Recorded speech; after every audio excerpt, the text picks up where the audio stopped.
María Elena, ¿estará por ahí? Sí, estoy acá. Ya, María Elena, estamos listos. José Luis, ¿estás listo? José, es que no la escucho.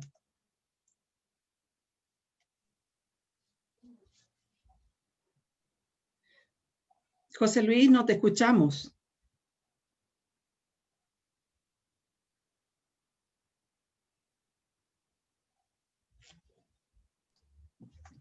Ya, ahora sí.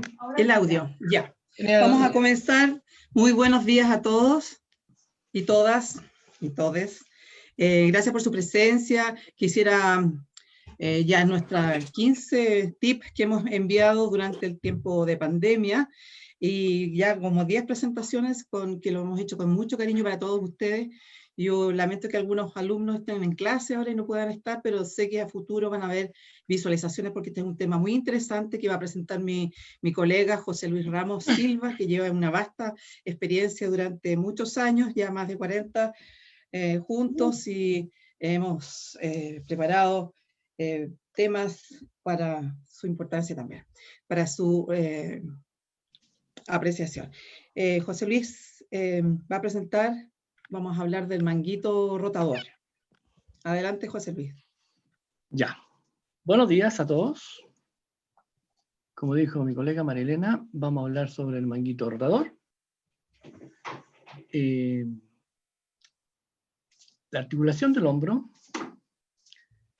es la articulación que tiene mayor movilidad en el organismo. Por lo tanto, a mayor movilidad, evidentemente va a presentar una mayor inestabilidad. Y su anatomía es bastante compleja. Un momentito que no veo los puntitos aquí.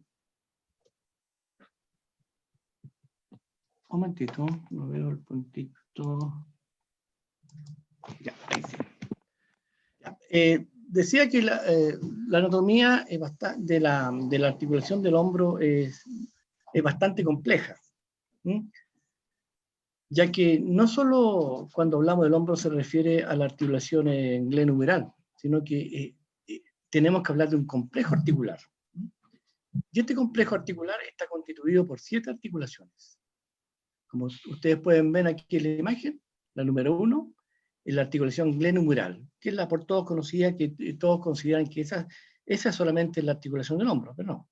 Hay 7 articulaciones más que funcionan en conjunto.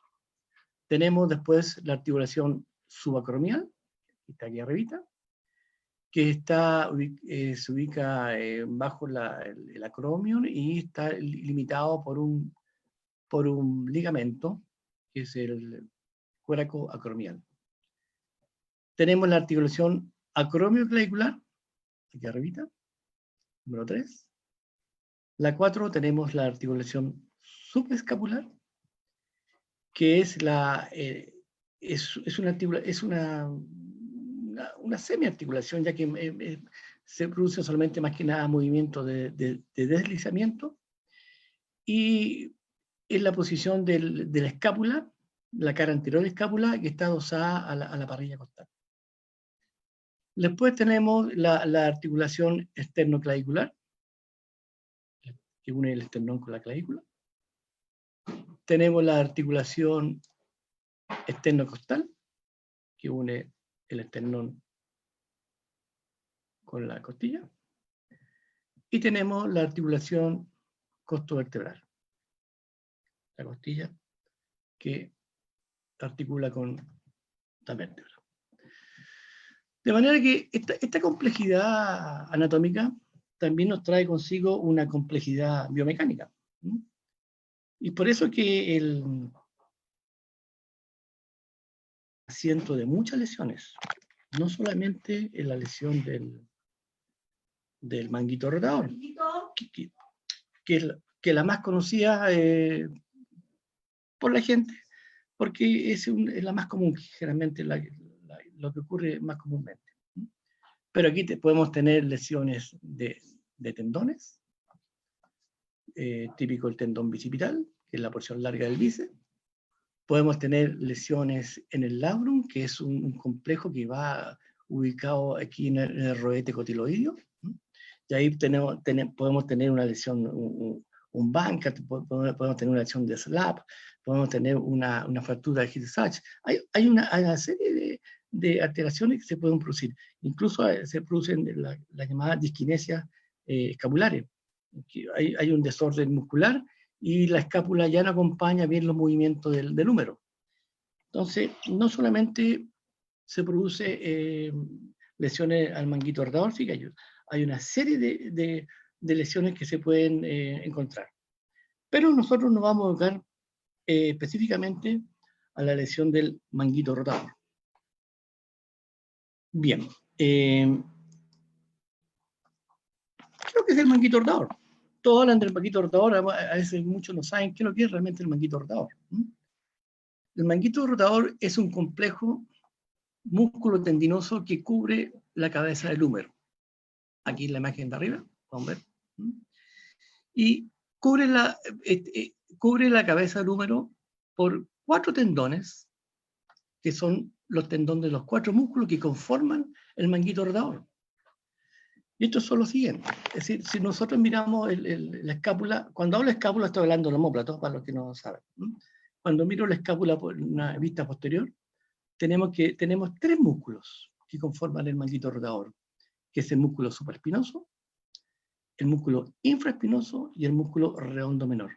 Y todos esos músculos se dirigen y se insertan en la cabeza del húmero.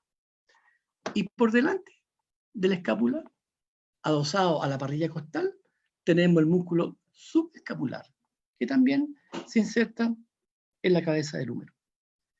Estos 4 músculos son los que conforman el manguito rotador. Ahora, ¿cuál es la función que cumple el manguito rotador? Fundamentalmente cumple 2 acciones. Una acción rotadora del húmero. El manguito nos permite hacer rotaciones internas, nos permite hacer rotaciones externas del húmero. Y también nos proporciona estabilidad al hombro. Y esto debido a que, como sus fibras del manguito rotador son casi horizontales, permiten una mejor coadaptación de la cabeza del húmero en la cavidad clinoidea y evitan que ésta se luxe. Esas son las 2 funciones fundamentales del manguito rotador. Una acción rotadora y una acción de coadaptación de la cabeza del húmero, evitando que ésta se luxe. Bien. Pero ¿qué es lo que es el síndrome del manguito rotador?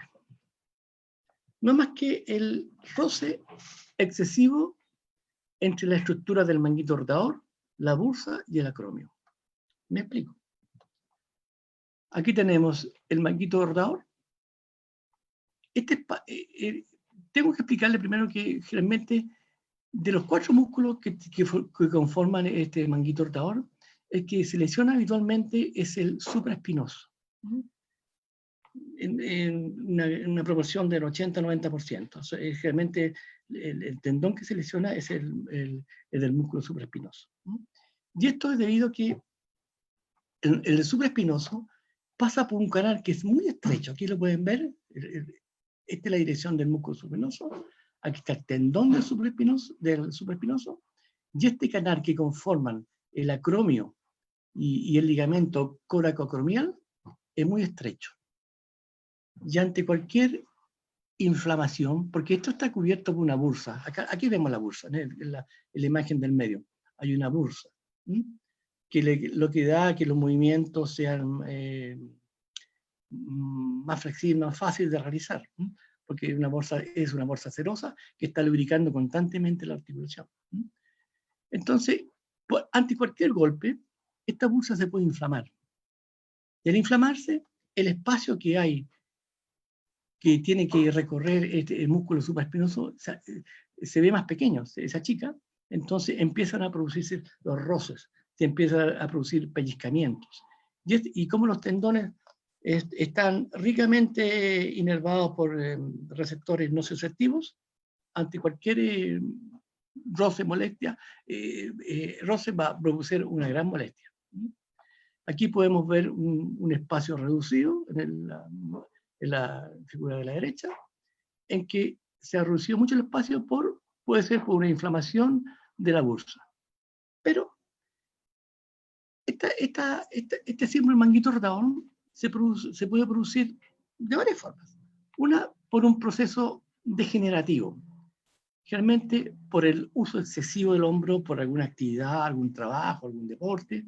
El uso excesivo empieza a provocar una inflamación de la bursa, como le explicaban delante, empieza a disminuir los espacios y empieza a rozar el manguito, el tendón del supraespinoso en la superficie, y eso empieza a provocar dolor.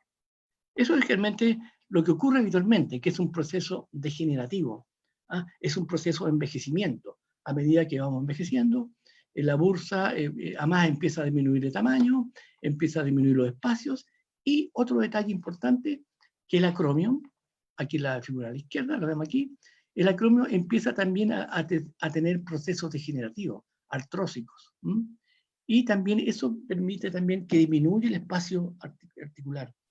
Este espacio subacromial, la articulación subacromial se ve disminuida y empiezan a producir roces, y esos roces traen dolor, y ese dolor constante empieza a producir degeneración del tendón, se produce una tendinosis, a futuro se puede producir una fisura del tendón y puede terminar en una ruptura del tendón.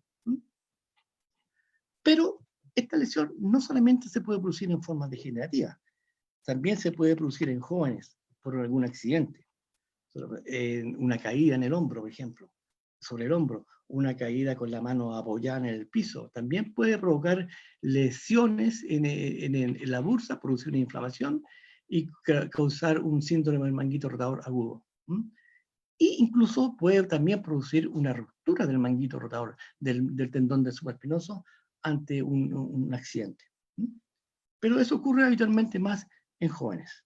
El proceso degenerativo se ve más, evidentemente, en los adultos, ya sobre los 40 años, ya se empiezan a visualizar procesos degenerativos en el tendón.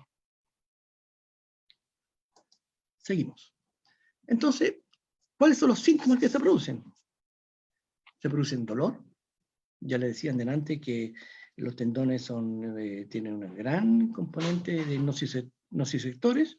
Entonces, ante cualquier roce o pequeño desgarro, fisura del tendón, y más aún si hay una rotura, se produce un gran dolor. Hay una inflamación. Yo le explicaba delante que se inflama la bursa. Eso provoca una disminución de los espacios, y también hay una impotencia emocional. La persona ya no puede mover el hombro, y si lo mueve es un rango muy limitado y con mucho dolor. Continuamos. Ahora, ¿cuáles son los factores de riesgo que se pueden provocar un síndrome del manguito rotador? Evidentemente que la edad. Porque yo le explicaba antes que ese es un proceso habitualmente degenerativo. Entonces, con el paso de los años, vamos envejeciendo, la bursa ya no empieza a lubricar la zona, se producen procesos artrósicos a nivel del acromio, empiezan a disminuir los espacios subacromiales, y eso provoca mucho dolor. Otra causa son determinados deportes, y eso se ve más evidentemente en gente más joven.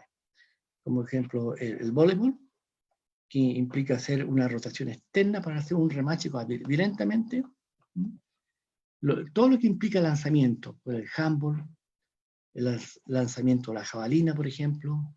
Otro ejemplo, los lanzadores de la pelota en el béisbol. Entonces, son deportes que hacen propenso a una lesión del manguito rotador. También determinados trabajos, generalmente trabajos como la construcción, también implica mucho esfuerzo, sobre todo si hacemos esfuerzo con los brazos elevados en altura sobre la cabeza, eso va dañando a la larga, va produciendo una reducción del espacio subacromial, y eso va provocando inflamación y dolor.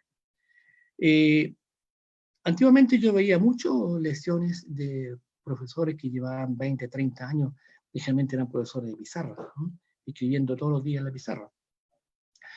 Y se veían procesos degenerativos bastante importantes. Actualmente yo veo menos de este caso, me da impresión y pienso que se usa menos la pizarra y se usa más el data. Ese puede ser uno de los motivos, ¿no? Pero no veo tanta frecuencia de profesores adultos con dolores de hombro como antiguamente. Y tenemos también antecedentes familiares. También se da en familias, ¿no? Se ve mucho, y eso lo vamos a ver más adelante cuando le muestre el tipo de acromios que se producen, que se encuentran en organismos y que son hereditarias, y unos son más propensos a provocar molestias en el manguito. Y también tengo que agregarle otro antecedente más, que esta es una lesión degenerativa más común en las mujeres, sobre los 40-50 años, que está relacionada con los cambios hormonales, ¿no? Que le debilitan los tendones, y el músculo supraespinoso es un músculo que generalmente se produce un proceso de desgaste bastante rápido en los adultos, y es muy frecuente encontrar fisuras y generalmente rupturas del tendón supraespinoso en mujeres adultas. Es muy propenso el supraespinoso con los cambios hormonales, y se produzcan lesiones en él. Continuando, decíamos de antes que se producía un pinzamiento en el manguito rotador, realmente un pinzamiento en el tendón del supraespinoso. Y la etiología, y esto es provocado hay algunos antecedentes que ayudan también a provocar este pinzamiento, que son los factores anatómicos, ¿no? Factores anatómicos, la forma del acromio. Tenemos tres formas de acromio. Aquí está la puntita del acromio, ¿no? Tenemos un acromio que es el tipo 1, que es más plano, el tipo 2 es curvo, y el tipo 3 que es ganchoso. El más propenso a producir lesiones del manguito rotador es el acromio en forma de gancho, ¿no? Porque disminuye los espacios subacromiales, y cuando se producen procesos artrósicos, disminuye más aún el espacio subacromial. Y por eso que este es un antecedente hereditario, ¿no? Este es un antecedente hereditario. Tenemos factores vasculares también. Hay una presencia de zona hipovascularizada, que tiene muy poca vascularización, es el tendón supraespinoso, que le llamaba la zona crítica, que está localizada más o menos a 1 centímetro de su inserción, y lo cual aumenta su fragilidad del manguito rotador. En esta zona, generalmente, es más o menos a 1 centímetro de la inserción, este es el supraespinoso, aquí va el tendón, se inserta aquí, bueno, a 1 centímetro de la inserción es la zona crítica, y esa es la zona que es muy poco vascularizada y muy propensa a producir lesiones destructivas, degenerativas, y como está muy mala vascularización, es muy difícil la cicatrización de la zona. Y tenemos también factores dinámicos. La relación que existe entre el deltoides y los músculos del manguito rotador. Yo antes les decía que los músculos del manguito rotador, una de las funciones es de coadaptación de la cabeza del húmero, es decir, evita que la cabeza del húmero se luxe. Por el contrario, el músculo deltoide, que va por el costado del hombro, es un músculo que tiende a llevar la cabeza del húmero hacia arriba, como tratando de luxarla. Entonces, cuando hay desequilibrios musculares, y ahí tenemos un manguito rotador muy débil, a diferencia de un músculo deltoide muy poderoso, entonces, como el deltoide tiende a llevar la cabeza del húmero hacia arriba, como tratando de luxarla, la va a impactar con mucha violencia sobre la zona subacromial y sobre la zona de la bolsa serosa, ¿no? de la bursa. Y eso implica que va a provocar dolor, inflamación y todos los procesos que pueden venir más adelante.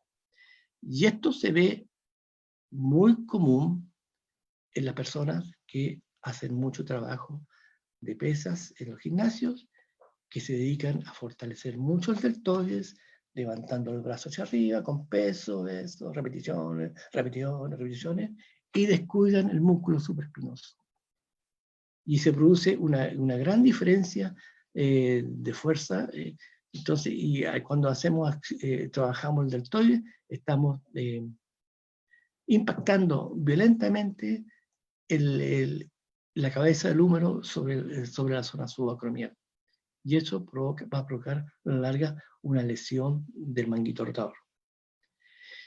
Y este ejemplo se ve habitualmente en los pacientes que ya llegan con un síndrome del manguito rotador. Por ejemplo, uno le pide que lleve el brazo a la horizontal, pero como tienen un manguito rotador muy débil, inflamado, y el deltoides más poderoso, en vez de hacer ese movimiento, hacen ese movimiento. Levantan el hombro hacia arriba.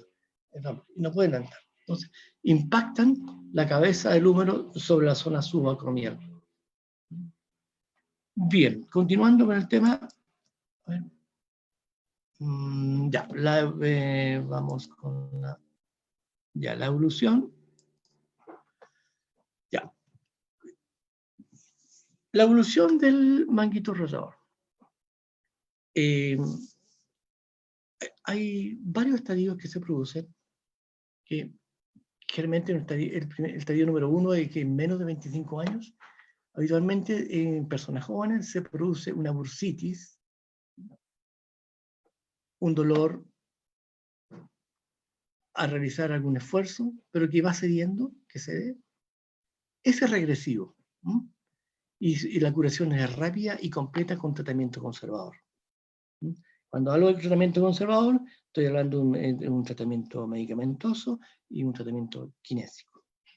Esto se ve en pacientes generalmente de menos de 25 años,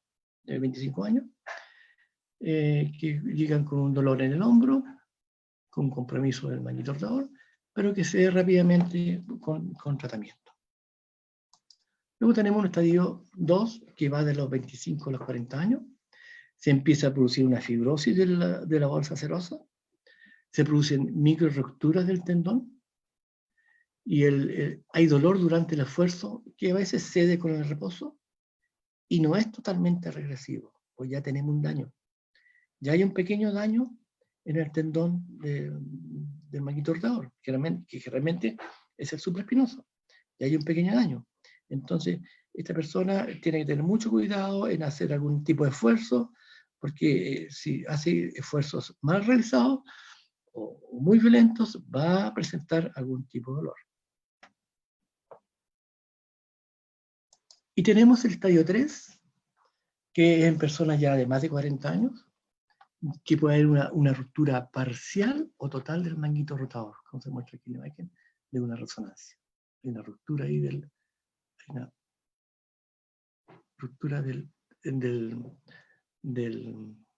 manguito rotador del tendón del supraespinoso. Se producen asociadas a modificaciones óseas, generalmente el acromio. Como yo lo expliqué antes, se producen procesos artrósicos, se provocan depósitos calcáreos, y lo cual hace disminuir más el espacio subacromial. Se producen también lesiones de la porción larga del bíceps, porque el bíceps también es un músculo que está involucrado directamente con la articulación del hombro. También vamos a encontrar lesiones de la porción larga del bíceps, con la tendinitis bicipitales. Tenemos también un dolor permanente de predominio nocturno y que se exacerba con el esfuerzo. Este es un dolor ya muy importante, que a veces no pasa con nada, que generalmente el predominio es nocturno. Generalmente se piensa en el dolor nocturno porque la persona está en reposo, hay un enfriamiento de la articulación, baja un poco la temperatura, y no hay posición para calmar las molestias. es irreversible y requiere de intervención quirúrgica. Y la intervención quirúrgica va a depender del tipo de lesión que tenga, que puede ser una acromioplastia, si hay una artrosis en el acromio, o hay una reparación del músculo del manguito rotador, si hay una ruptura parcial o total. Habitualmente se dan las dos condiciones.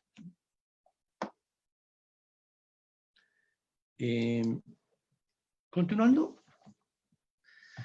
Ahora, cuando el paciente llega a nosotros, generalmente uno evalúa el dolor, evalúa el ROM, que es el rango of mobility, el rango de movilidad, el estado de la musculatura de la cintura escapular, porque es importante ver, y eso tiene que ver con el ritmo escapular, cómo el escápula acompaña los movimientos del brazo, del hombro, porque como yo le explicaba antes, pueden producir disquinesias escapulares, entonces por atrofias musculares o diferencia en el trofismo de la musculatura, hay una más potente que otra, entonces producen alteraciones en el movimiento de la escápula. Y generalmente lo que confirma todo es una resonancia magnética, que confirma realmente el daño que puede existir en el hombro. El tratamiento kinésico, bueno, el objetivo principal es aumentar el espacio subacromial. Si no aumentamos el espacio subacromial, va a persistir el roce del tendón del manguito rotador con las superficies, y eso va a provocar dolor, inflamación, y es un círculo vicioso que no termina nunca. Y por eso el objetivo principal es tratar de aumentar el espacio subacromial. Y en la etapa aguda, ¿qué hacemos? Bueno, aparte del tratamiento médico, analgésicos, antiinflamatorios, yo uso mucho el hierro, crioterapia, para provocar un alivio en la zona, un efecto analgésico, un efecto antiinflamatorio. Se producen también, se pueden aplicar electroanalgesia, el TENS, el más usado, y aplicación de ultrasonido en la zona.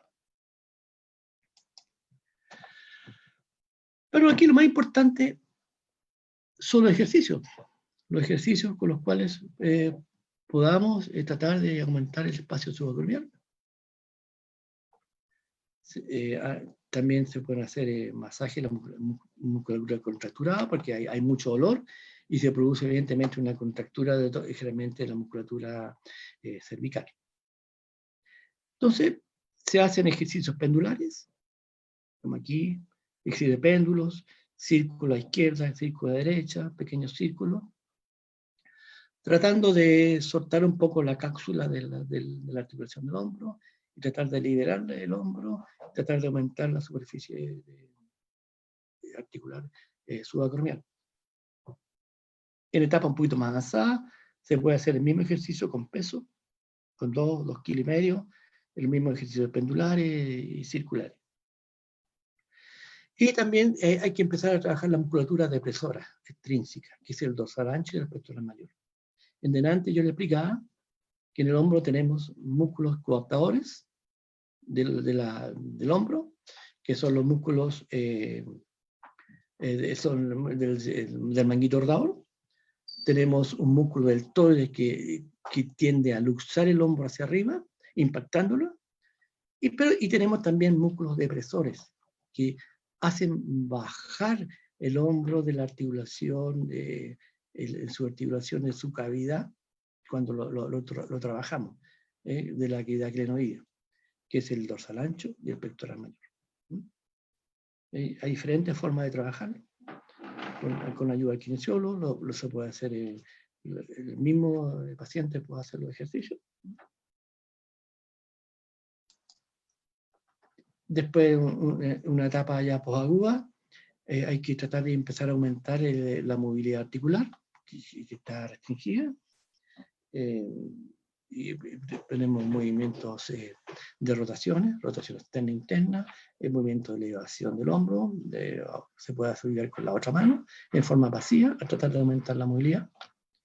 Tenemos que hacer también una reeducación postural, sobre todo la posición de los hombros, porque la posición del hombro también determina el movimiento, la movilidad del hombro. Posición muy echados hacia adentro, hacia adelante los brazos, disminuye la movilidad de la articulación del hombro. Posteriormente hay que empezar a fortalecer la musculatura, hay que fortalecer el manguito rotador, sea mediante ejercicios isométricos, se pueden hacer ejercicios concéntricos, excéntricos, y hay que empezar, y posteriormente hay que empezar suavemente y comenzar a fortalecer el músculo supraespinoso. Y esto hay que hacerlo de forma progresiva, más lentamente, porque como les decía anteriormente, es el músculo que está más dañado habitualmente, el punto más dañado. Entonces hay que hacerlo con mucho cuidado, para no provocar ningún tipo de daño, una ruptura, alguna inflamación. Hay que rearmonizar el ritmo escapulohumeral, ver qué musculatura está más atrofiada que otra, para tratar de fortalecer los músculos escapulares, los músculos estabilizadores de la escápula, el serrato, los músculos romboides. Es decir, hay que hacer un trabajo de toda la musculatura que rodea la cintura escapular. También hay que trabajar la propiocepción, ya lo hemos tratado en temas anteriores, es un control neuromuscular, la propiocepción, ejercicio con balón, con equilibrio.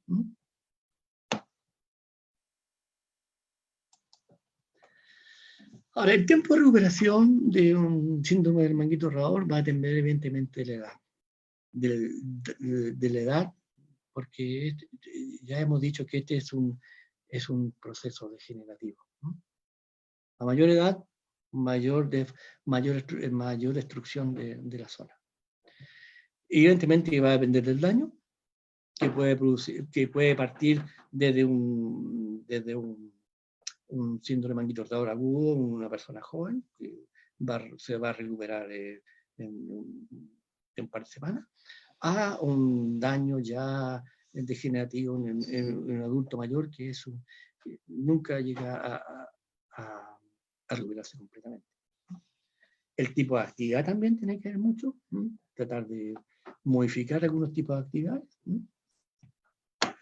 Tenemos, perdón, me fui a ver el tipo de actividad, y la recuperación va de 2 a 3 meses, los operados van de 3 a 4 meses, y en deportistas operados más tiempo aún, 5 o 6 meses aproximadamente. ¿Cómo prevenimos el síndrome de manguito rotador? Evitando movimientos repetitivos sobre el nivel del hombro. Todo movimiento sobre el nivel de los hombros, sobre todo si lo hacemos con peso, cargando peso, hay que tratar de evitarlo cuando ya hay un antecedente. Mantener una buena higiene postural, una buena postura, una buena musculatura, una buena movilidad. Y mantener un buen balance de la musculatura estabilizadora del hombro. Un buen balance, lo que tiene que ver también con la higiene postural. Una buena musculatura, es decir, si vamos a trabajar la musculatura, tenemos que trabajar el hombro, tenemos que trabajar toda la musculatura. La musculatura estabilizadora del hombro, los músculos fijadores de la escápula, el deltoides, toda la musculatura hay que trabajarla, pero en forma uniforme. No darle más énfasis a una que a otra, porque ahí nos va a provocar desequilibrios musculares, y evidentemente nos va a traer consigo más de alguna lesión. Eso es todo lo que yo quería contarles. Espero que haya sido lo más claro posible, y si tienen alguna duda, estoy dispuesto a tratar de contestarlas. Muchas gracias.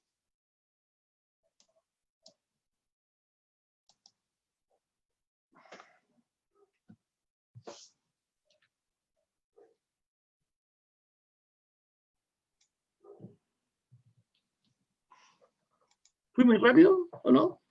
No, José Luis, todo súper bien. Muchas gracias por tu presentación. Ya. Ha sido todo muy claro. Ya. Dar énfasis nomás en que la articulación del hombro es la que más se mueve, porque tiene además indicada, como tú dijiste en la primera parte, 7 como articulaciones, pseudoarticulaciones que también Sí. son importantes. En mi caso yo jugaba mucho tenis y tengo una luxación de la esternoclavicular y eso también me molesta para el hombro.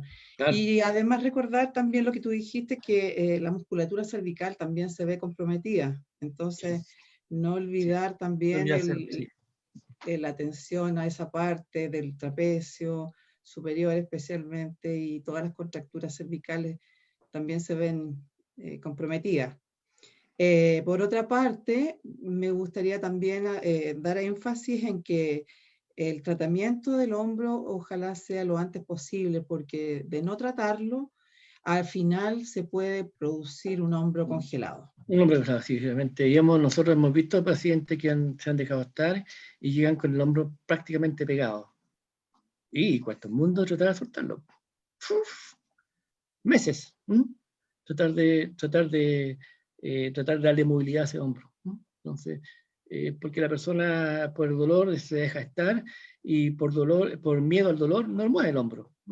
Y ahí se va pegando el hombro, se va pegando, se va fibrosando y cuesta mucho. Y la forma de dormir, José Luis, en la noche, ¿qué recomiendas tú? Generalmente yo les recomiendo que se pongan un cojín una almohada, un cojín entre el brazo y la parrilla acostar ahí para abrir un poquito el hombro, para no tan pegado al hombro, y eso ayuda un poco también. Sí. Carolina del Villar dice que muy clara la presentación, muchas gracias. Tengo la siguiente consulta. En adultos con síndrome del manguito rotador, ¿qué es más recomendable, cirugía o tratamiento con kinesiología en adultos mayores? Es que, mira, generalmente en adultos muy mayores no se hace la cirugía porque se supone que es una persona que tiene una actividad reducida, que no demanda mucho esfuerzo, y generalmente se trata con un tratamiento conservador, tratando de fortalecer la musculatura, rotadora, todo lo que es la cintura escapular, mejorando un poco la postura y algunas indicaciones como posturales. Pero en adulto ya mayor, que ya no tiene mucha actividad. Entonces, a veces se recomienda no realizar la cirugía. ¿Los ejercicios pendulares, José Luis? Sí, pues todos esos ejercicios, todos los ejercicios que yo le expliqué delante, ejercicios pendulares, de fortalecimiento, claro. Entonces, generalmente se indican. Ahora, en una persona ya activa aún, va a depender, va a depender del dolor que tenga, va a depender del daño que tenga, si es un daño, una fisura parcial, si es una rotura completa del tendón. Entonces hay que entrar a evaluar. El cirujano entra a evaluar si es necesario o no la cirugía, o a tratar de hacer un tratamiento más de tipo conservador. Que a veces la artrosis que presente. Claro, pues depende de la artrosis que presente, todo eso. Pero a veces haciendo un tratamiento conservador, teniendo cuidado, que tiene que estar consciente que esa persona que no puede hacer esfuerzos muy violentos, porque si no va a tener dolor, entonces, y va a provocar más daño. Entonces, y que no le quede pegado el brazo al cuerpo, ¿no es cierto? ¿Cómo? Si está sentado, separar el brazo del cuerpo. Tratar de no mantener el hombro muy pegado hacia el cuerpo, mantenerlo un poquito separado, para darle un poco más de movilidad. Entonces, todas las cosas se conversan con el paciente. Y todas esas cosas hay que verlas en el momento, el tipo de paciente. La tolerancia que tenga el dolor también el paciente. Hay pacientes que toleran menos el dolor. Entonces, sienten más dolor. Gracias, José Luis, hola, buen día. Habla Evelyn. Hola. ¿Sabes qué? Desde que empecé yo a hacer teletrabajo, estoy con una molestia yo en el hombro, y me hace mucho ruido todo lo que dijiste, porque en la noche me duele muchísimo y trato de ponerme una almohada, trato de acomodar el hombro, dejo el brazo colgando, no sé, para ir disminuyendo el dolor. Hay veces que es harto el dolor durante la noche. Sí. Durante el día hay dolor, pero no tanto, pero hay una pequeña molestia ahí en el Sí. brazo. Sí, lo muevo, pero lo que me llama la atención es que en la noche como que me cuesta levantarlo, entonces me tengo que ayudar con el otro brazo así. Sí, Entonces, eso, no sé es qué que será. primero habría que entrar a evaluar tu postura frente al computador, si estás usando un apoyo de brazo, antebrazo, ¿m? Porque es importante que tú trabajes, si vas a trabajar en el computador, tienes que trabajar con un apoyo del antebrazo bien apoyado, y si vas a estar trabajando con el mouse, hacer movimientos que no te involucren mucho el hombro, solamente mover muñeca y antebrazo. Eso es importante, eso es importante, porque si tú trabajas con el brazo en el aire, tu hombro va a trabajar mucho, tu hombro. Ujú. Porque Ya. botando Creo que voy a tener que pedir una horita con ustedes. a lo mejor va a ser necesario. Y lo otro Sí, es que generalmente el dolor es la noche, sí. porque y generalmente se exacerba más en la noche porque a veces, bueno, ahora no tanto, pero generalmente en épocas más de invierno, baja la temperatura ambiental, también baja la temperatura del cuerpo porque está en reposo, y eso también como que se estimula más los nociceptores y se provoca más dolor. ¿Ya? Eso. Ya. Y hay que buscarle el acomode, pues. A veces Sí. un cojín, tratar de separar el hombro, buscar el acomodo, la forma de cómo provocar que te provoque menos molestia. Es doloroso, porque también lo sentí. Sí, muy doloroso, sí. Y duele, y de repente uno despierta con el dolor, y después se pasa. Exacto. Pero yo, por lo menos, yo realmente trato de trabajar un poco la musculatura la musculatura rotadora del hombro, y eso me calma y se me quita los dolores. Y hace tiempo ya que no tengo esa molestia. Pues la tuve un tiempo Sí, y es muy muy molesto. personal. Sí. Yo puedo mover el hombro, no tengo Sí, dificultad, sí, nada. porque es un estadio, está como empezando la molestia, ¿no? Y Claro. entonces, sí, pero se puede ir perpetuando en el tiempo y puede ir produciendo procesos degenerativos en la articulación. Habría que Mm. ver cómo está la forma del acromio, si hay proceso artrósico en la articulación, una serie de cosas que se tendrían que ver ahí a futuro. Si es que persiste Ok, vale, muchas gracias. Hola, buenas tardes. Tengo una consulta con respecto al tema del proceso de la etapa aguda. ¿Sí? Sale mencionado ahí como indicativo el tema de incorporar, no sé, algún tipo de antiinflamatorio, ¿Sí? pero por lo que entiendo yo en la etapa aguda de lo que es una lesión o algún problema que tenga un músculo esquelético, ¿Ya? parte de la etapa aguda, el proceso inflamatorio es como un proceso Sí, recuperativo sí, también. sí, evidentemente. El organismo provoca ese proceso inflamatorio, ¿ya? Claro, Pero, pero claro, pero por eso eh, yo lo expliqué una vez, antes creo, cuando hablé de la fascitis plantar, que no hay que intentar dar, porque intentar incorporar inflamatorio al instante que se produce la lesión. Hay que esperar un tiempo, porque el organismo está provoca ese proceso inflamatorio como una autodefensa para de ahí empezar a provocar la recuperación del tejido, ¿ya? No sé si me sí, sí, entienden. sí, sí, Ya, comprendo, sí. sí, para provocar la recuperación del tejido. Por eso eh, es malo intentar entregar antiinflamatorios en el momento que se produce la lesión, porque le estamos cortando el proceso. Cortamos el proceso inflamatorio que está provocando el organismo, que es como mecanismo de defensa, porque a partir de ahí empieza el proceso de recuperación del tejido. No sé si me explico. ¿Sí? Sí, sí, sí, sí, sí, lo comprendo. Sí, pero generalmente el antiinflamatorio se entregan ya, bueno, el paciente nunca llega a consultar el día siguiente. Pasan 2 o 3 semanas. Y ya a esa altura ya se pueden indicar antiinflamatorios y analgésicos. Porque ese proceso inflamatorio que lo produce el organismo, en el momento se produce la lesión, cualquier tipo de lesión, puede ser una lesión muscular, un desgarro, un esguince, el organismo empieza a provocar ese proceso de autodefensa, de un proceso inflamatorio, y que es casi instantáneo. que dentro de las 24 horas ya empieza a producirse. Por eso, pero el paciente generalmente nunca llega a consultar después de las 24 horas, que pasan 2 semanas, 3 semanas, hasta un mes pasan. Cuando ve que el dolor no se le pasa con nada, y por eso también es malo automedicarse. Es malo porque el paciente siente un dolor y al instante se toma un antiinflamatorio. Y eso no debería ser, ¿no? Porque está cortando la etapa normal del proceso de recuperación del tejido. Ok, muchas gracias.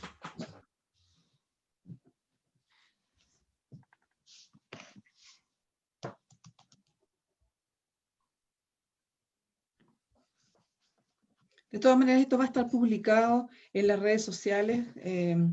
Preguntaba Viviana también, porque no alcanzó a ver toda la presentación para saber si la puede volver a ver. Estefanía, ¿en qué lugares se va a publicar? ¿En todos? Sí, en todos, queda publicado en todos. Ya, Viviana, entonces tú ahí lo puedes ver completito. Los adultos mayores, me gustaría decir también que quizás es bueno el braceo, ¿no es cierto? Y la postura, como decía José Luis, había que reeducar la postura. Simplemente con la postura yo he visto que muchos mejoran la movilidad del hombro. Sí. Y el hecho de caminar en la casa o en la cuadra, braceando sin bolsos en los hombros, también ayuda. Sí. La postura de los hombros hacia adelante, haga la prueba usted, pues. Yo los hombros hacia adelante y trate de levantar el brazo arriba. ¿Vale? Que la movilidad del hombro se restringe inmediatamente. Entonces, una buena postura, los hombros hacia atrás, eso mejora bastante. Y ahí también hay que trabajar la flexibilidad de la columna dorsal, una serie de cosas. ¿Sí? Entonces, el tema es bien complejo, ¿no? No solamente está limitado a la articulación del hombro. Exacto.